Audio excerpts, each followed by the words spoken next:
Hey guys, welcome to my channel. Join me as I explore castles, cultures, and cuisines across Europe, one country at a time. Let the adventure begin.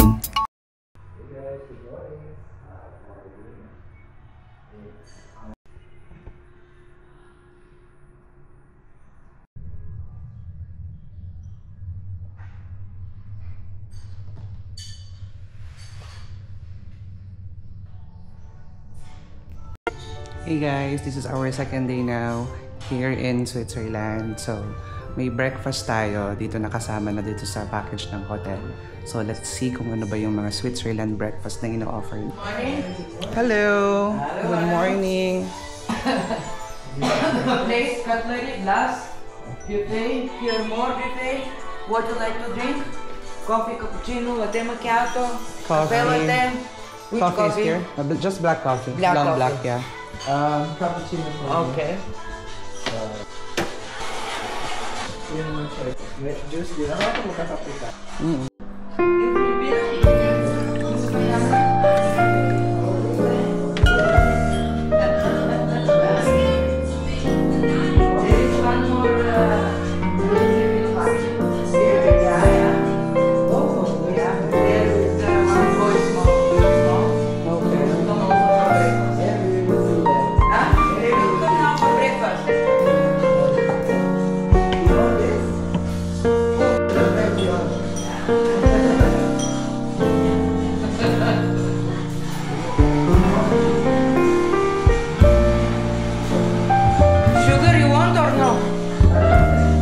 For the cappuccino?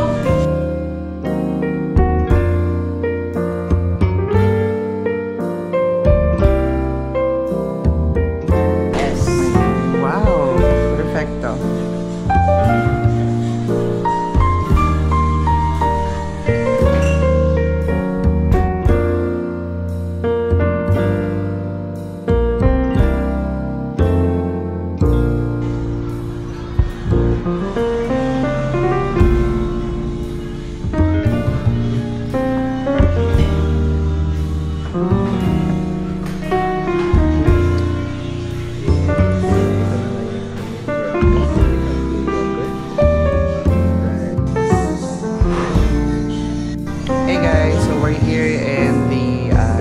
Sa baba ng aming hotel. So, part to ng hotel. So, kasama na to sa package ng accommodation namin.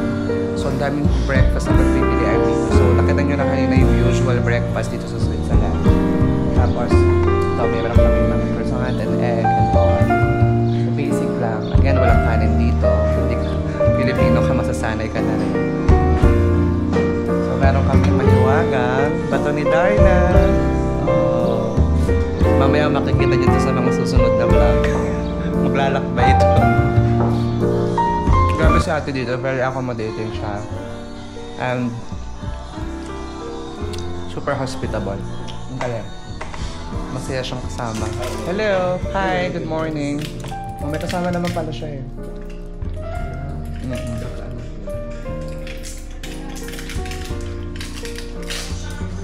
Hey guys! Good morning! So for today's video, pupunta tayo ngayon sa Zurich, dito sa Switzerland. So sa Zurich, marami rin mga main attraction din, like yung Bahnhofstrasse, yung Old Town, yung Lake Zurich, yung Lindenhof Hill, and yung Swiss National Museum. Doon lang malapit sa train station. So tingnan natin kung anong meron sa Zurich today guys. So let's go! Stop recording. So sa train station here, kanya-kanyang train station, meron ditong mga vending machine, meron na ring toilets, and kung gusto mo ng pera at mag-withdraw, lahat ng station may ATM. So, bongga, di ba?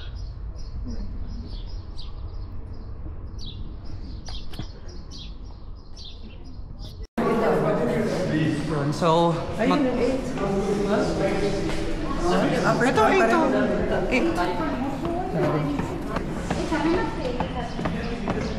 B? 7. Anong passing 8? B or 7?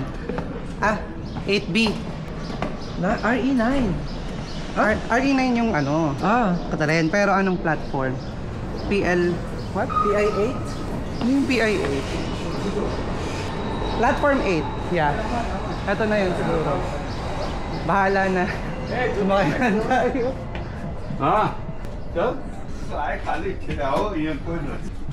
Papuntang Space, yes. Speeds? We're in the Okay. right- We're on the right train. Grabe talaga yung Swiss. Grabe, napaka-very systematic ng mga connecting train dito. Nakakahinga. Pero hindi naman ganun ka komplikado yung kada platform eh. Parang aakyat ka lang, lilipat ka lang sa kabila. Unlike sa pagdating natin sa France. Grabe yung sa France. Grabe, nightmare. Kaya hindi na namin inulit yun. Pwede naman pag wala tayong bit-bit. Yun, so from Niederrad, galing kami ng Interlaken Ost, tapos bumaba kami dito sa Spitz. Now, we are transferring going to Bern. So from Bern, pupunta na tayo ng Zurich nun. So, di ba? Connect lang yung mga train dito. Lipat-lipat ka lang ng train. May pagitan siya na isa. Spitz, Tarn, then Bern. Thun, tapos Bern. Thun. So after ng Spitz, pupunta naman tayo. Bababa na tayo dun sa Bern. So guys, andito na tayo ngayon sa loob ng train from Spitz going to Bern and then Bern going to Zurich. Walang masyadong nakasakay. So yun yung monitor para makita nyo kung anong station na tumihinto yung tren or kung saan pupunta yung train para hindi kayo mawala. So let's see, and magkoconnect na naman tayo sa ating last station, which is Bern.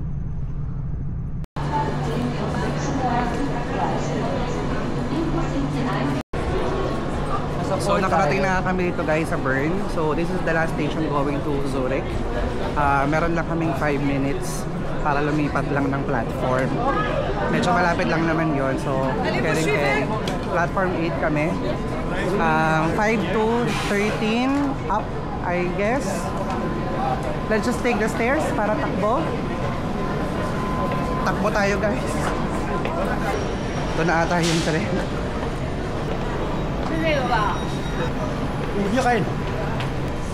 Sure na tayo. Ito ay Zurich to. IZ1. Nakalagay IZ1. Okay. Let's find it. Ay, pang business yan, be. Baka nasobrahan tayo. Taas tayo. Ay. Baka business class din. Baka maganda naman yung upuan namin.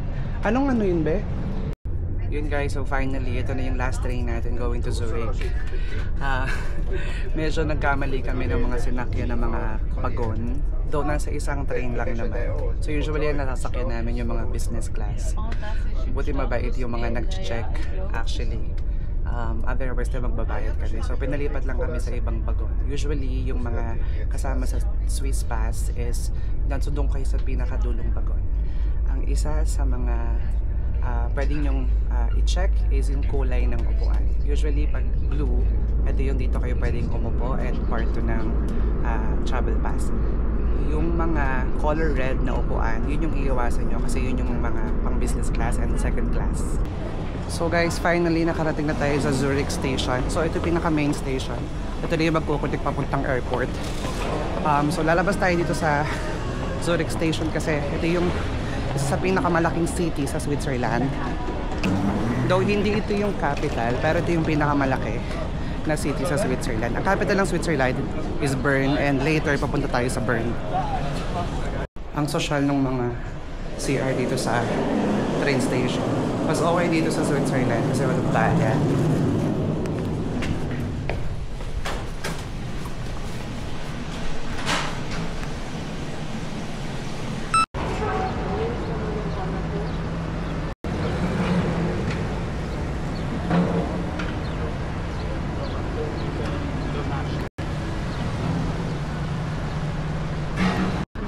Hey guys, so finally nakalabas na tayo ng Zurich train station. So ikutin natin yung Zurich kasi ito yung isa sa pinakamalaking city or pinakamalaking city here sa Switzerland. And there are lots of museums here.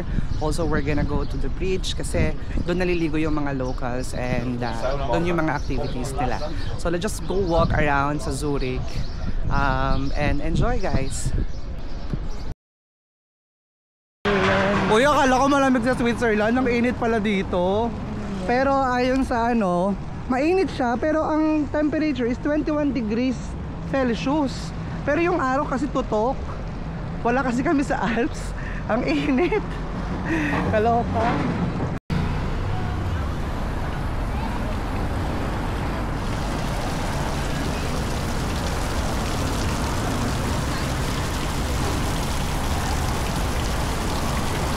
Stop recording.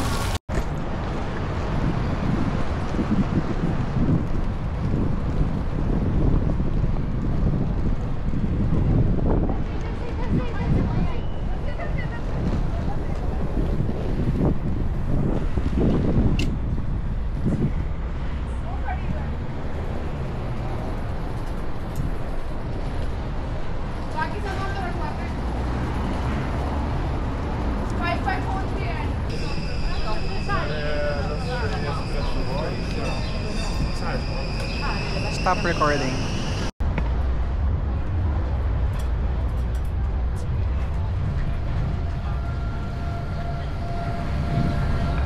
Stop recording.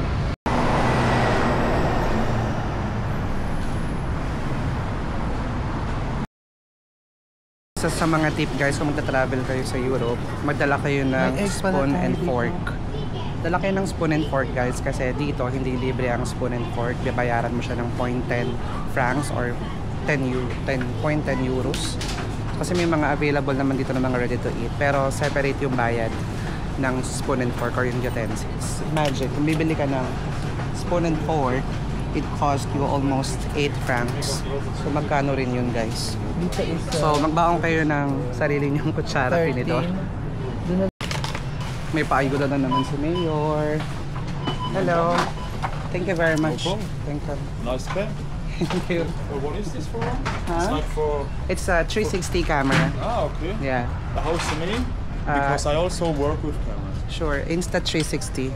Insta360 X4. Yeah. Okay. Yeah. I There's remember. also X5 now. This year it's X5. Okay. Every year they're changing. Yeah. Ah, okay. It's like iPhone. Okay. Thank you, Duncan. Paayuda si Mayor. Nangyari? Nahulog. Ay, wala kayang plastic. Lalagay mo na naman sa bag. Wait.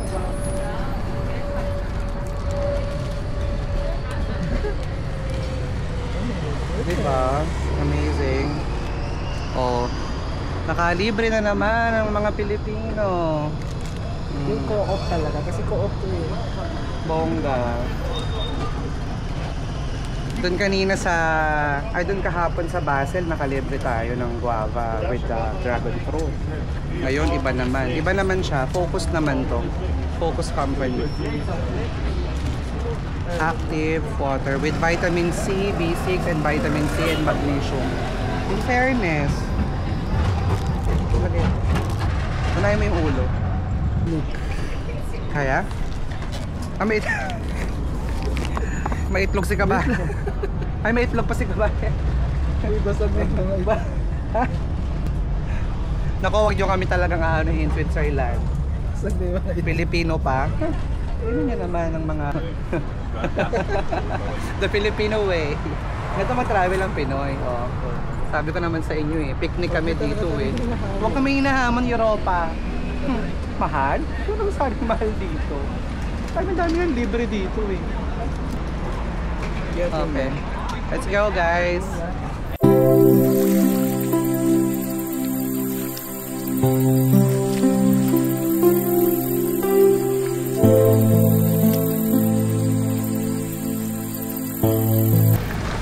So, syempre, para makatipid tayo sa tubig, mag-iigib tayo dito.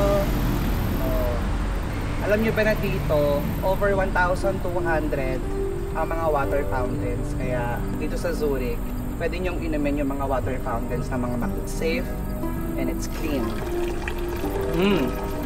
Lasang Ilog Pasig. Shout out nga pala sa Prime Water. So papasok tayo guys sa Wall Museum. So there's over 500 museums dito sa Switzerland and pwede mong i-access yun basta meron kang Swiss pass. Let's go in. Ito na yung Wall Museum. Yes. Open natin yung Swiss Pass. Nasaan ang aking Swiss Pass? Wala sa Apple Pay. Entry, Jed, JR. Hello. Okay. This is there. Here. Do we need to scan code or something? Is the Swiss Pass okay here? No, it's not working here. It's not working Because we here. have private music. Okay. Thank you very much.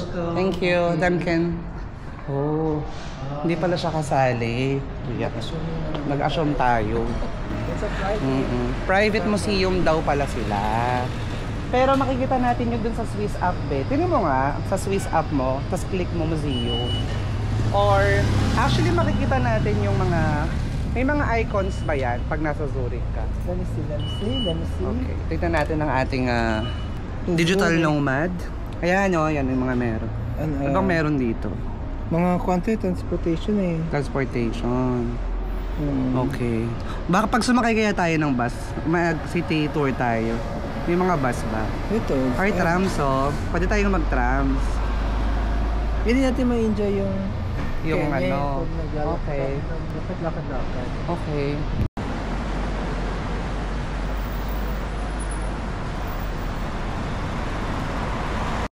Yun, ang galing dito guys, oh. Dito walang traffic light sa Zurich. Basta pag nakita ng mga driver, may mga part na walang traffic light, basta may pedestrian lane. Pag nakita ng mga motorista na may tatawid, mag-i-stop talaga sila.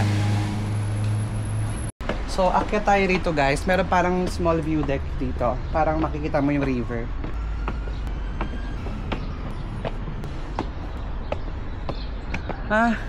Para siyang parking or something. May daan doon. Isa pa. Ang init dito sa Zurich. Grabe yung amoy ng rose. Grabe ang bango ng rose. Amoy na amoy yung halumuyak dito. Ayan pa. So may nakita kaming garden dito sa taas. Parang may view deck. Ayun o. Pataas siya doon. Pwede ata dito na. O gusto mo pa doon? Check natin ito. Check natin dito. Maganda rin. Parang may bayad yung WC. Let's go there. Doon yung... O dito muna tayo. Pahinga tayo. So nakakita kami rito. Look at the view. So dito sa taas, pwede ka mag-picnic. Grabe talaga yung amoy ng rose, be. Until here. Oo. Grabe yung amoy. Grabe yung amoy ng park dito. Hindi mapanghi. Walang nagbebenta sa gilid. Halimuyak.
Kunwari bata.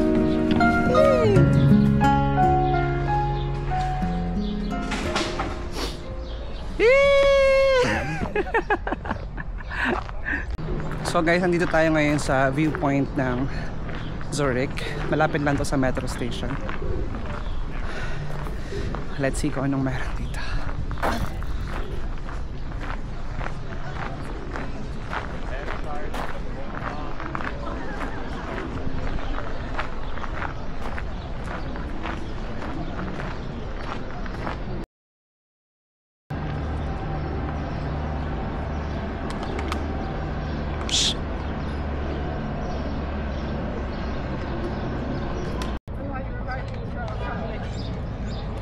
Grabe, ang ganda dito, guys. Yeah, that was before. That was before. This is after. Super ganda dito. Relax ka lang. No, smile. Okay, never mind.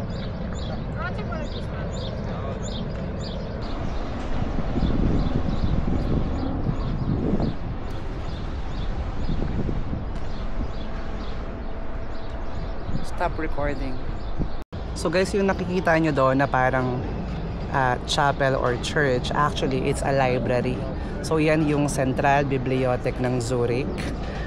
So ayan yung lending library na with a large international collection, plus yung mga workspaces there meron din, and may mga events din dyan ginaganap and mga exhibitions.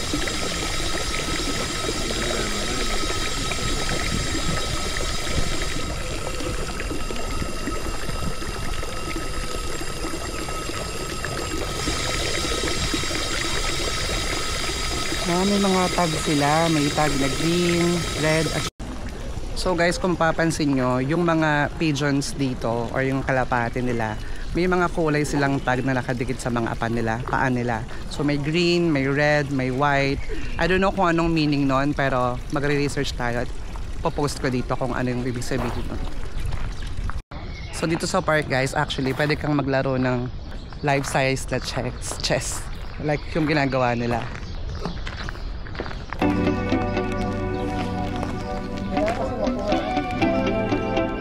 Lapit natin. Ano yung first move mo? Ito. Hindi naman ako maglaro ng chess. Pero mag-avoid ang same of IG. Kasi dito sa mga pinupuntahan. Pero di mo pwede mo gawin.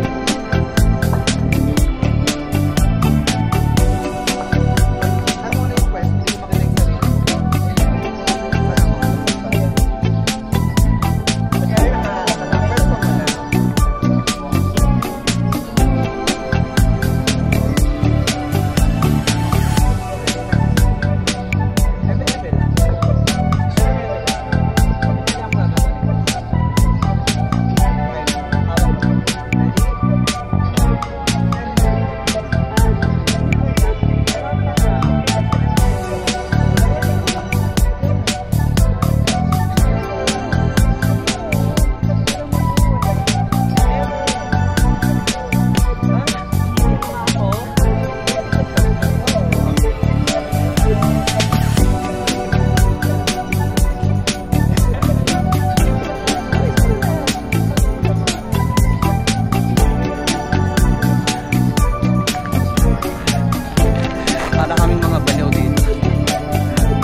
Stop recording.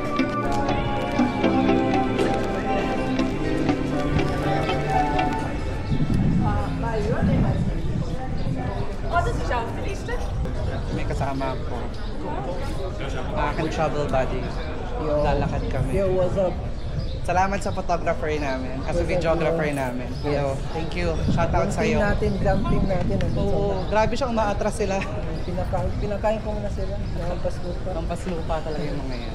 Dito tayo. Ah, Ito yung parang shopping area na nila. Yung mga doon pa yung mismo mga exclusive luxury. Ito kasi dito sa part na to, mga resto, may resto. pre-love items. Maganda sa may mga pre-lab. Kasi libre lang yun.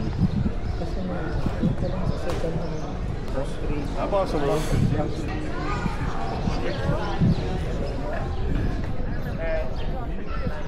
Yes. Yes. Buti nakapunta tayo dito sa parang center tourist nila. Diba, kuya? Vanessa Bruno. Ay, si Vanessa. Oo, yan. Napakasawa niya si Mars. Di ba dapat Mars apelido niya? Ha? Ito mo yung Uy, may ukay-ukay yung only. Uy, Salo. Oo, Si Jakarta. ito. Uy, Beo, 5 lang oh. Mga pangkita din. Pangpitit pala.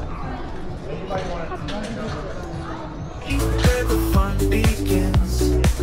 Come on the ride, the journey is.